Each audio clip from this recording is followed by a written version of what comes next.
ხმაური ბათუმში ბათუმის მოვლენებთან დაკავშირებულ საქმეზე დაკავებულთა ახლობლებმა სამართალდამცავებს ბრალდებულების სასამართლოდან გაყვანის საშუალება არ მისცეს. საბადრაგო მანქანას, რომელშიც ბრალდებულები იყვნენ მოთავსებული, დაკავებულთა ახლობლები წინ გადაუდგნენ. აღნიშნულის გამო სამართალდამცავებსა და დაკავებულთა ახლობლებს შორის დაპირისპირება მოხდა. ისინი პატიმრებთან მისვლას ცდილობდნენ, რის საშუალებაც მათ სამართალდამცავებმა არ მისცეს. ამის შემდეგ დაკავებულთა ახლობლებმა პროტესტის ნიშნად ბათუმში ჭავჭავაძის ქუჩაზე გადაინაცვლეს და გზა გადაკეტეს. ისინი დაკავებულების გათავისუფლებას ითხოვენ. ცნობისთვის ბათუმის საქალაქო სასამართლო, სადაც 11-12 მარტის მოვლენებთან დაკავშირებით დაკავებული 8 ბრალდებულის საქმის განხილვა მიმდინარეობდა, დაკავებულების ოჯახის წევრებმა პროტესტის ნიშნად დატოვეს. როგორც მათ სხდომათა დარბაზში განაცხადეს, პროკურატურის მიერ წარმოდგენილი მტკიცებულებების სიმართლეს არ შეესაბამება.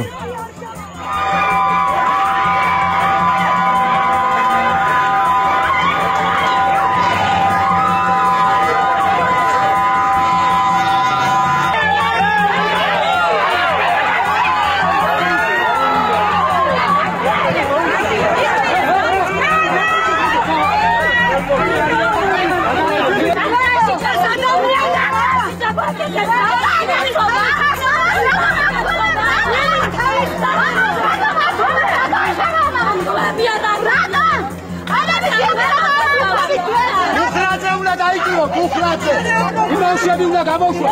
უხრაცია და საპატიმრებელები. ვაი არა, მაგის გამოყოლა.